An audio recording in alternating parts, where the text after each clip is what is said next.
Bismillahirrahmanirrahim. Alhamdulillah hamdan katsiran tayyiban mubarakan fih kama yuhibbu rabbuna wa yarda. Wa asyhadu an la ilaha illallah wahdahu la syarika lah. Wa asyhadu anna Muhammadan abduhu wa rasuluhu alladzi la nabiyya ba'dah. Fassalawatullahi wa salamuhu wa ala alihi wa sahbihi ajma'in, amma ba'd. Kaum muslimin wal muslimat rahimani wa rahimakumullah. Alhamdulillah, di sore hari ini Allah Subhanahu wa taala pertemukan kita kembali dalam kajian online.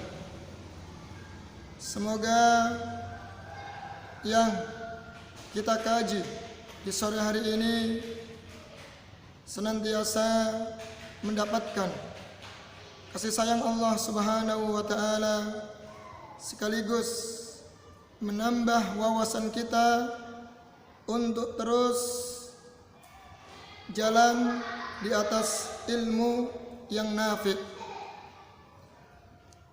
Baik, kaum muslimin wal muslimat rahimani wa rahimakumullah. Baru-baru ini dunia berduka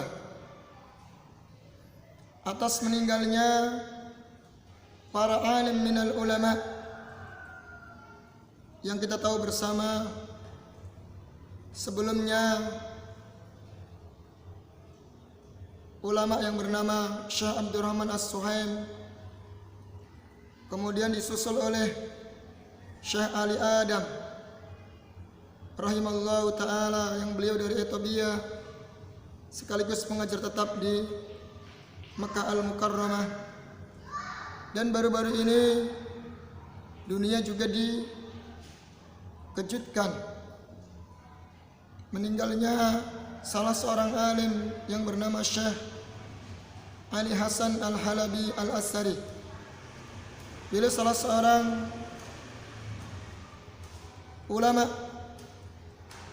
yang senior, bahkan beliau salah satu murid dari Syekh Albani rahimallahu taala yang sudah tidak diragukan lagi keilmuannya. Tentu ini semuanya menyisakan kesedihan tersendiri, terutama bagi para penuntut ilmu, para tulabatul ilm, dan teman-teman beliau, sahabat-sahabat beliau. Syekh Ali Hasan rahimallahu ta'ala merupakan salah seorang alim yang sangat berpengaruh, terutama di negeri kita ini. Beliau hampir setiap tahun atau 2 tahun datang ke Indonesia, berdakwah dan memberikan tausiah khusus kepada para asatidzah, para dai-dai yang ada di negeri ini.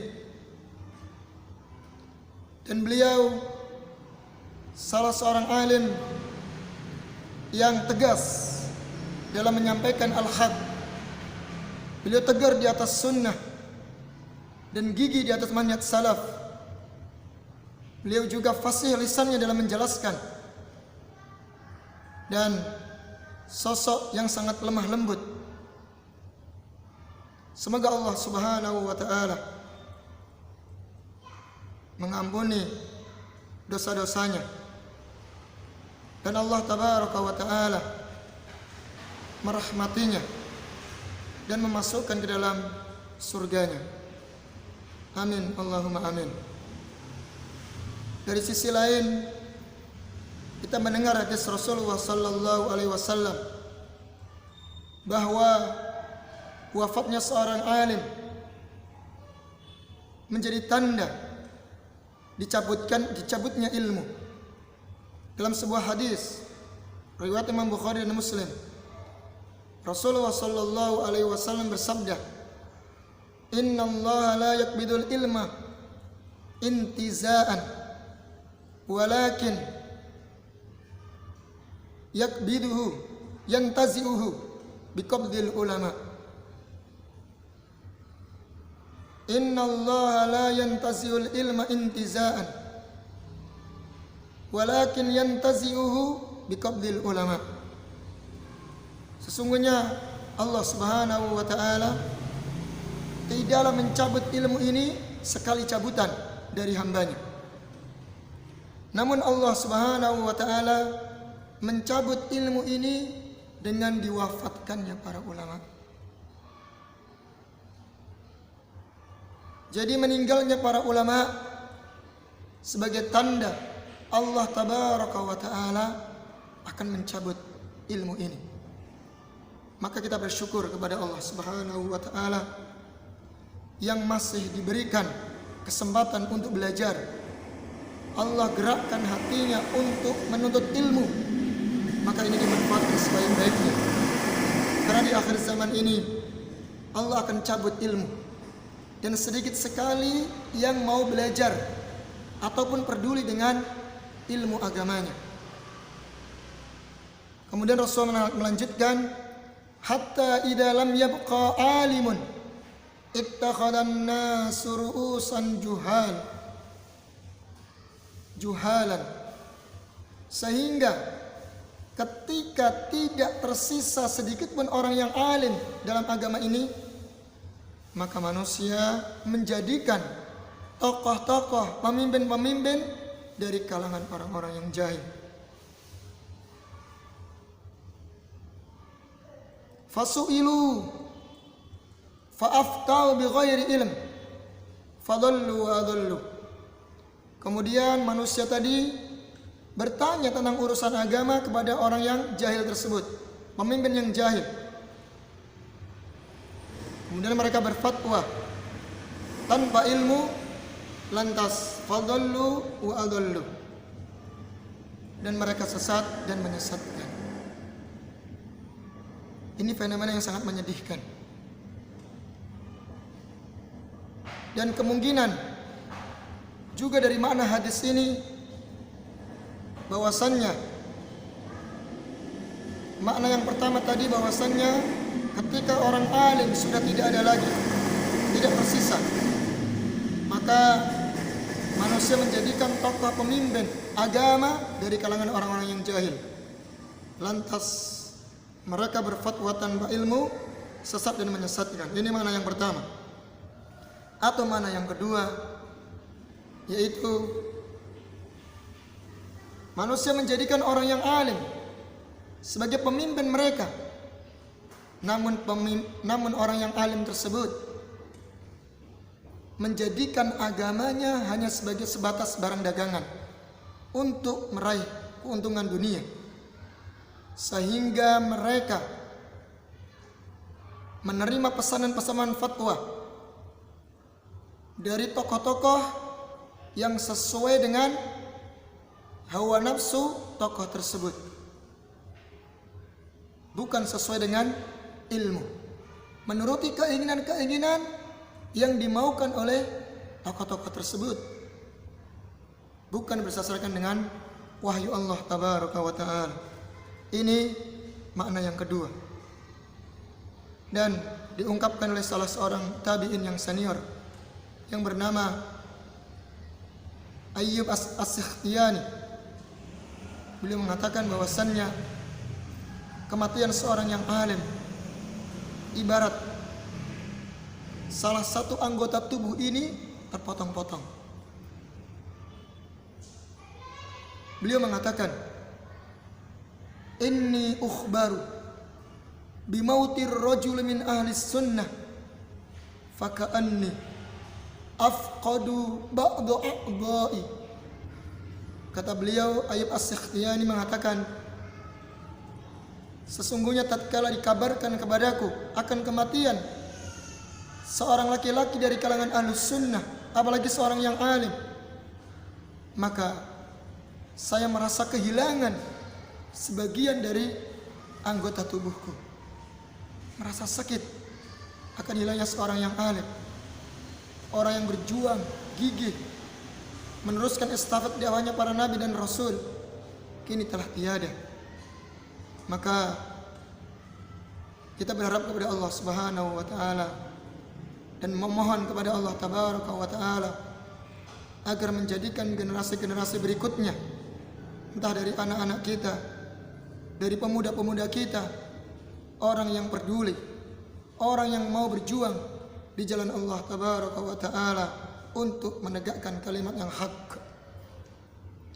Baik, insyaallah kita akan lanjutkan kajian kita yang seperti biasa kita kaji kitab Khut Aqidatak Minal Kitabi was Sunnatis Sahihah.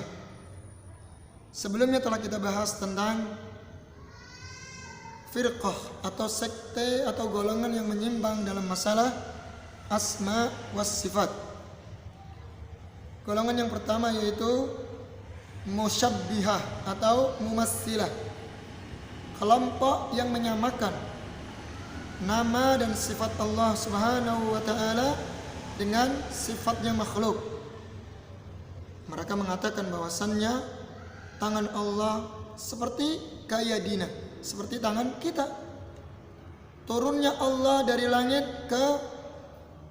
arsy ke langit dunia kanuzulina, seperti turunnya kita.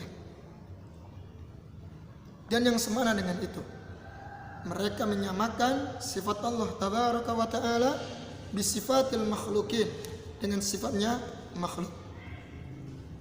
Ini sebuah kekeliruan, bahkan penyimpangan dalam masalah akidah. Sudah kita bantah kemarin dari Al-Quran sangat jelas.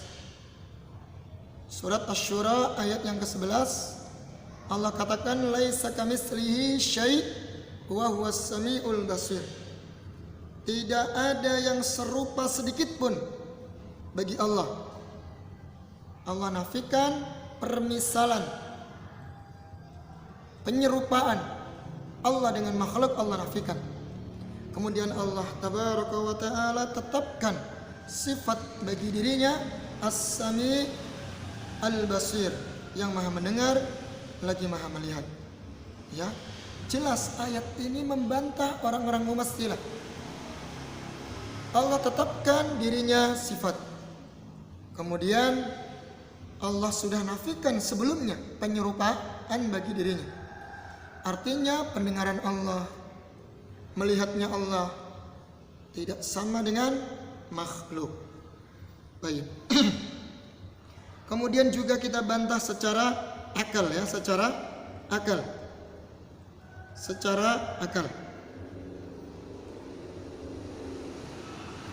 Secara akal kita sudah jelaskan. Kemudian yang selanjutnya secara akal juga di sini Syekh Al-Utsaimin mengatakan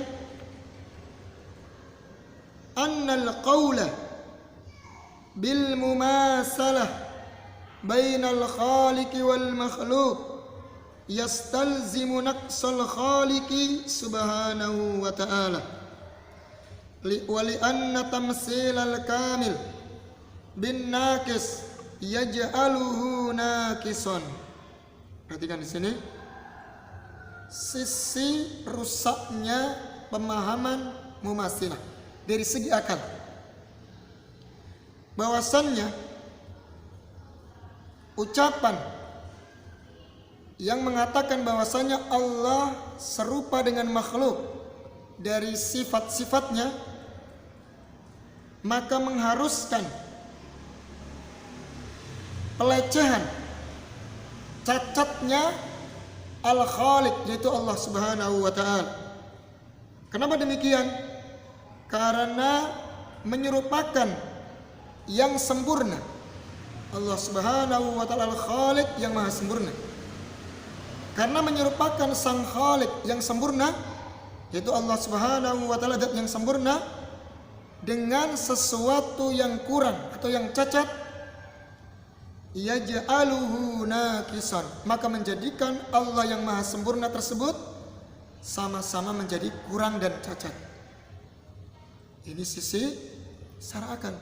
Artinya kalau kita menyamakan zat yang sempurna yaitu Allah Subhanahu wa ta'ala dengan sifatnya makhluk, maka menjadikan derajat zat yang maha sempurna tersebut menjadi kurang dan cacat. Karena apa bedanya antara Khalik dengan makhluk kalau sifatnya sama? Baik, ini bantahan secara akal. Ya, secara akal.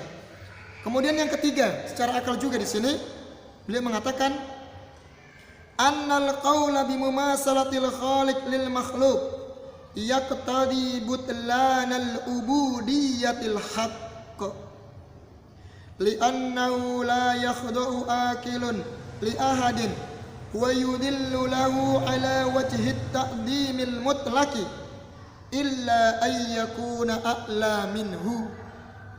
Perhatikan di sini sisi rusaknya atau bantahan kepada orang-orang musyabbihah dan mumassilah,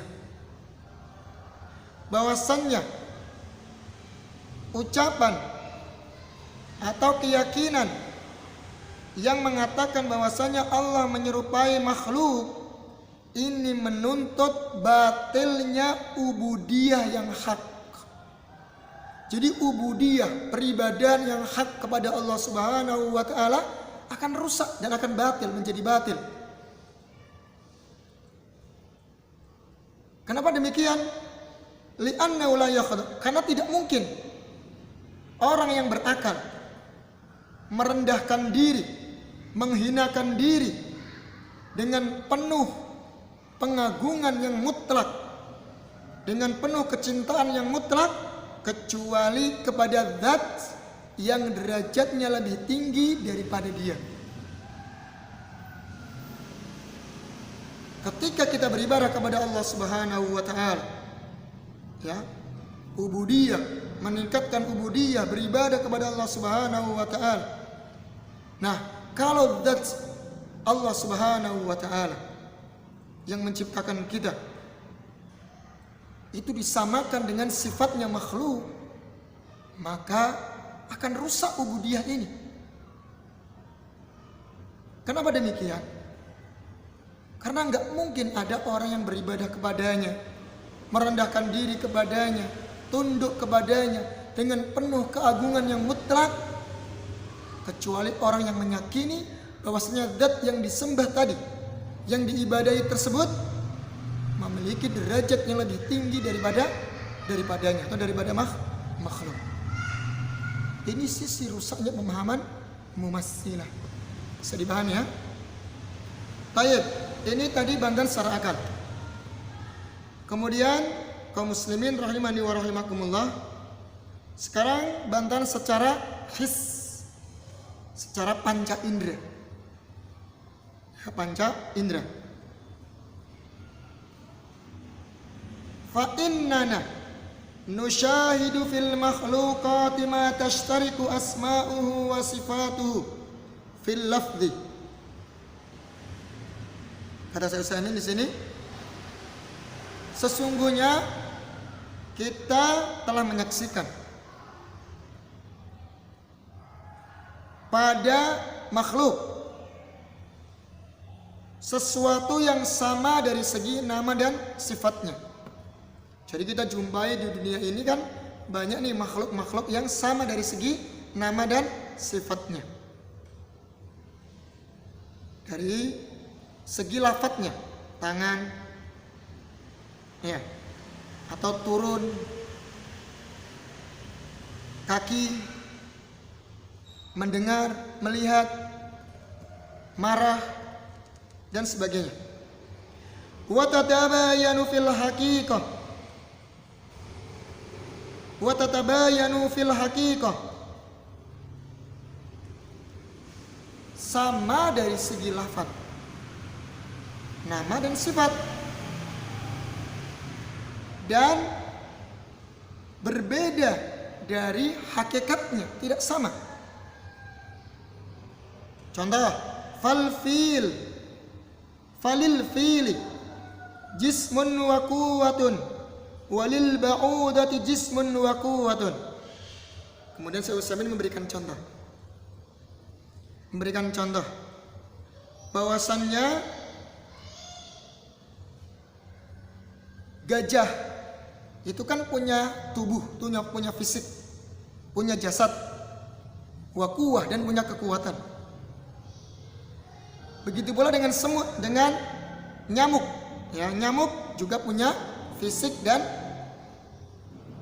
kekuatan. Wat tabayunu baina jismaihima wa quwwataihima ma'lumun. Dan sangat jelas perbedaan antara jasadnya gajah dengan jasadnya nyamuk. Dan jelas pula perbedaan antara kekuatan gajah dan kekuatan nyamuk. Ini telah kita pahami bersama. Maklumun. Fa idza jaza hadat tabayunu bainal makhluqati kana jawazuhu bainal khaliqi wal makhluqi min babi aula. Perhatikan baik-baik di sini. Maka apabila antara makhluk saja berbeda, jasad makhluk itu sudah berbeda padahal namanya sama. Sama-sama punya jasad, sama-sama punya kekuatan. Ya, sama-sama makhluk lagi. Itu saja berbeda. Yang kita lihat yang kita saksikan di dunia ini, dari berbagai makhluk, mereka punya jasad, punya kekuatan, punya sifat-sifat yang mungkin dari segi nama sama. Cuman sangat jelas sekali perbedaannya. Kekuatan nyamuk dengan kekuatan gajah tentu berbeda. Fisiknya pun berbeda. Ini maklum diketahui. Apabila antara makhluk saja berbeda, maka lantas bagaimana dengan Al-Khaliq, Allah Subhanahu wa ta'ala, dengan makhluk? Tentu min babil aula, maka lebih utama untuk berbeda. Ya. Nah, kata beliau, balit tabayun bainal khaliqi wal makhluk wajibun wat tamasul mumtani'un ghayatal imtina. Bahkan kata beliau, perbedaan antara khaliq yaitu Allah Subhanahu wa ta'ala dan makhluk, maka perkara yang harus dan wajib, tentu tidak sama. Dan menyamakan Allah dengan makhluk perkara yang mumtani, yang terlarang, yang mamnu, terlarang, sangat-sangat terlarang, puncak dari terlarangnya. Ya, jadi begini, kaum muslimin wal muslimat rahimani wa rahimakumullah. Wahai orang-orang mumatsilah, yang mana kalian menyamakan sifat Allah dengan sifat makhluk. Ya, perhatikan, coba kita saksikan di dunia ini. Kita sesama manusia atau sesama makhluk lain, ya, kita punya kaki manusia. Mungkin makhluk yang lain juga punya kaki. Ya, ayam punya kaki. Kemudian onta punya kaki. Gajah punya kaki, kuda punya kaki. Ya, sama-sama namanya sama, yaitu kaki. Nah, sama namanya, yaitu kaki. Apakah, saya tanyakan, apakah kaki kita sebagai manusia dengan kakinya gajah atau kuda atau onta yang lainnya, makhluk yang lainnya, apakah sama? Tentu tidak sama. Ini jelas. Dan ini kita lihat secara akal sehat dan mata kepala kita, jelas berbeda. Lantas bagaimana kalian wahai orang-orang mumatsilah menyamakan sifat Allah dengan sifat makhluk? Tentu jauh berbeda. Dan ini perkara yang terlarang.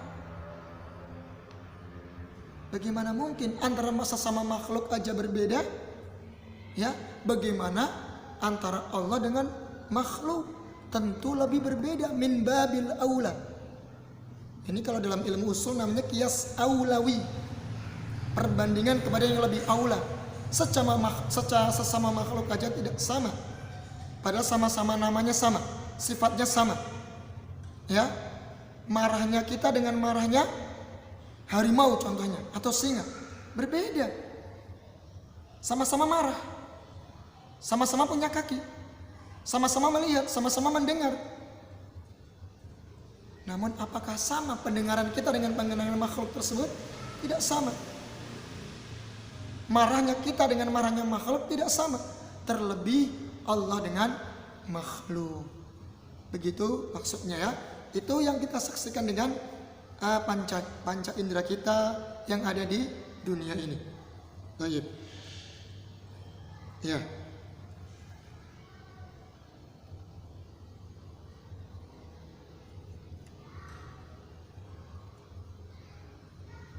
Baik.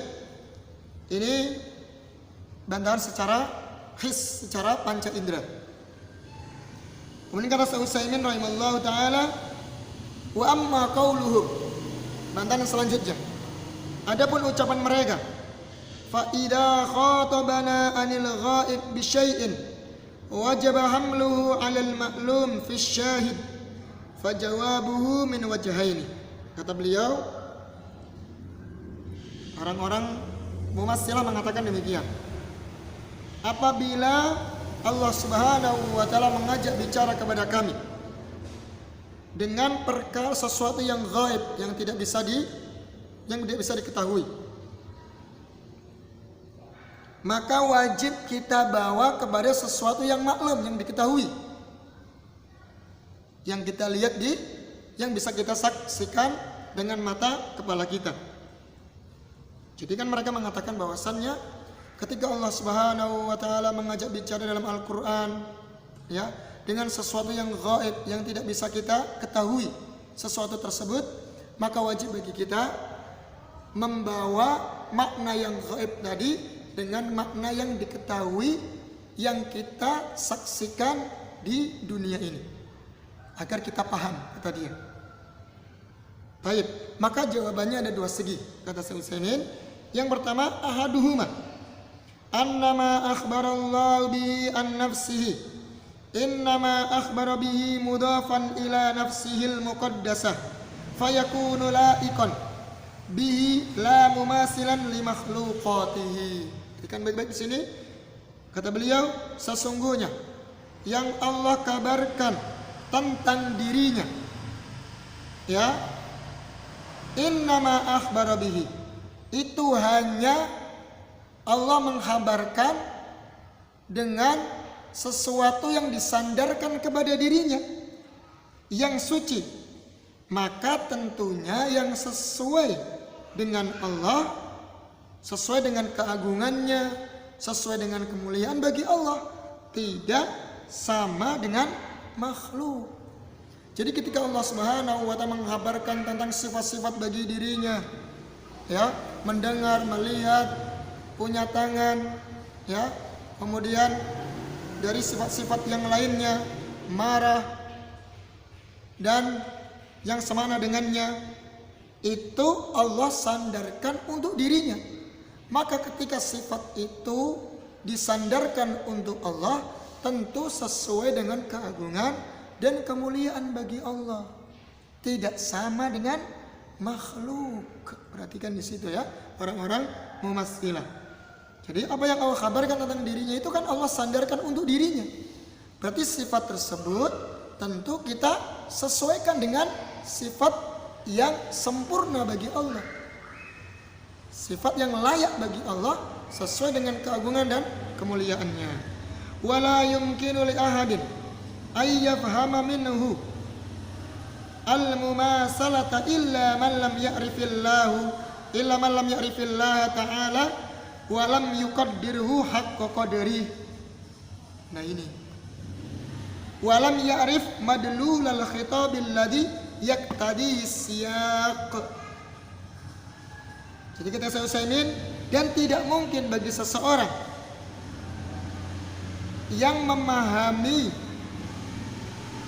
bahwasannya sifat Allah sama dengan sifatnya makhluk, itu tidak lain dia tidak mengenal Allah secara sebenar-benarnya. Berarti orang tadi tidak mengenal keagungan dan kemuliaan Allah. Tidak mungkin orang yang memahami mumasalah atau orang yang memahami bahwasanya sifat Allah itu sama dengan sifatnya makhluk, tidak lain orang yang punya keyakinan seperti ini, dia menunjukkan dia tidak mengetahui hakikat akan keagungan dan kemuliaan Allah, dan tidak mengetahui akan Allah Subhanahu wa ta'ala. walam yuqaddiru haqqa qadri, dan tidak mendudukkan kedudukan Allah dengan sebenar-benar kedudukan. Kita tahu bahwasanya Allah zat yang maha sempurna, Al-Hayyu Al-Qayyum, yang menciptakan kita, Al-Mumit Al-Muhyi Al-Mumit, Al-Mudabbir, yang mengatur alam semesta, Al-Malik, yang merajai alam semesta. Tentu kedudukannya, kemuliaannya jauh berbeda dibanding dengan makhluk. Kenapa kalian samakan dengan sifatnya makhluk? Berarti kalian tidak mendudukkan kedudukan Allah sebenar-benar kedudukan. Kalian berarti tidak memuliakan Allah sebenar-benar kemuliaan. Kalian tidak mengagungkan Allah dengan sebenar-benar pengagungan. Karena kalian samakan sifat Allah dengan sifat makhluk.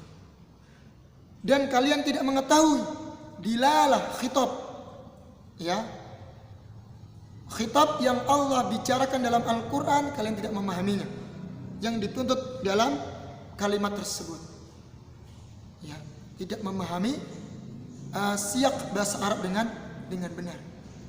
Ini bantahan dari Syekh Utsaimin segi yang pertama dari his panca indera. Baik. Kemudian yang kedua, annahu la yumkin an takuna mumasalatu muradatan lillahi ta'ala li'anna al-mumasalata tastalzimu naqsal khaliqi jalla wa ala. Ini yang kedua, bantahan yang kedua, bahwasannya tidak mungkin, ya, sifat Allah Subhanahu wa taala sama dengan sifatnya makhluk, ya, atau keyakinan tamsil, keyakinan penyerupaan Allah dengan makhluk ini tidaklah mungkin sesuai dengan maksud yang diinginkan oleh Allah Subhanahu wa taala. Tidak mungkin Allah memaksudkan dalam Al-Quran, ketika Allah kabarkan sifat-sifatnya di dalam Al-Quran, itu tidak mungkin Allah menginginkan bahwasanya sifat tersebut sama dengan sifatnya makhluk. Itu tidak mungkin. Kenapa? Karena mumasalah, menyerupakan sifat Allah dengan sifat makhluk, mengharuskan cacatnya, ya, sang Khalik, mengharuskan pelecehan atau cacatnya sang Khalik Jalla wa ala. Sifatnya kurang jadinya, cacat. Ya. Wa tiqadu naqsil Khalik kufrun wa dhalalun. Nah, ini meyakini kurangnya, sifat kurang bagi Allah, sifat cacat bagi Allah Subhanahu wa taala, maka sesuatu kekufuran dan kesesatan. Apakah mungkin orang yang muslim yang berakal sehat, ya, mengatakan bahwasanya sifat Allah ini cacat, sifat Allah itu kurang? Tidak mungkin. Karena menyamakan sifat Allah dengan makhluk mengharuskan sifat Allah itu kurang dan cacat. Karena sama dengan sifatnya makhluk. Karena kita tahu bahwasanya sifatnya makhluk itu kurang. Pendengarannya terbatas. Sifat melihatnya juga terbatas. Ya, pengetahuannya, ilmunya juga terbatas. Itu makhluk. Lantas kenapa kalian samakan dengan sifatnya Allah? Berarti menunjukkan kalian juga akan membatasi sifat bagi Allah. Ini suatu kecacatan bagi Allah dan sifat kurang bagi Allah. Dan kita tahu Allah zat yang maha sempurna. Baik. Dan ini sebuah kesesatan dan kekufuran jika Allah disamakan sifatnya dengan sifat makhluk. Wala yumkinu ay yakuna muradullahi ta'ala bikalamihi al-kufra wad-dhalala. Kaifa wa qad qala yubayyinullahu lakum an tadillu wa qala wala yarda li ibadihi al-kufra. Lihat di sini. Kenapa demikian? Meyakini kurangnya, cacatnya sifat Allah itu termasuk kekufuran dan kesesatan, karena tidak mungkin Dan tidak mungkin Allah menginginkan dalam Al-Quran ketika Allah menceritakan tentang, mengisahkan tentang sifat-sifat bagi dirinya, mengkhabarkan tentang sifat-sifat bagi dirinya, Allah inginkan sebuah kekufuran dan kesesatan. Ini tidak mungkin. Bagaimana tidak? Karena Allah berfirman, wa yubayyinullahu lakum an tadillu, dan Allah Subhanahu wa taala menjelaskan kepada kalian agar kalian jangan sampai tersesat. Wala yarda li ibadihil kufr. Ya, dan Allah tidak ridha kekufuran bagi hambanya. Nah ini. Jadi saya ulangi lagi.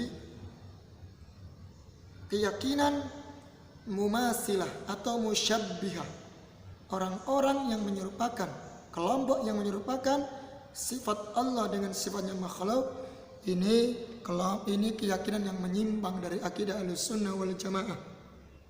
Ya, karena meyakini sifat Allah serupa dengan sifatnya makhluk, ini merupakan bentuk pelecehan kepada haknya Allah. Bahkan dia meyakini cacatnya dan kurangnya sifat bagi Allah, dan meyakini sifat cacatnya bagi Allah dan kurangnya sifat Allah, ini merupakan kesesatan dan kekufuran. Dan Allah menyatakan dalam Al-Quran, wala yardha li ibadihil kufr. Allah tidak ridha ya kekufuran, melakukan kekufuran ya bagi hambanya. Jadi Allah tidak meridha kalau hambanya melakukan sifat-sifat atau keyakinan yang kufur. Baik, ini selesai ya golongan yang pertama, yaitu musyabbihah dan mumatsilah beserta bantahan-bantahannya. Semoga yang sedikit ini bermanfaat. Nanti kita akan lanjutkan golongan yang selanjutnya dari kalangan mu'attilah, orang yang mentaktil, menghilangkan, menafikan, mengingkari sifat bagi Allah. Dan kita insyaallah akan kupas sedikit sederhana, sekaligus syubhatnya, apa syubhatnya mereka, sekaligus bantahan-bantahannya.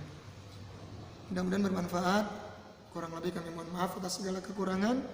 Subhanakallahumma wa bihamdika asyhadu alla ilaha illa anta astaghfiruka wa atubu ilaik. Wassalamualaikum warahmatullahi wabarakatuh.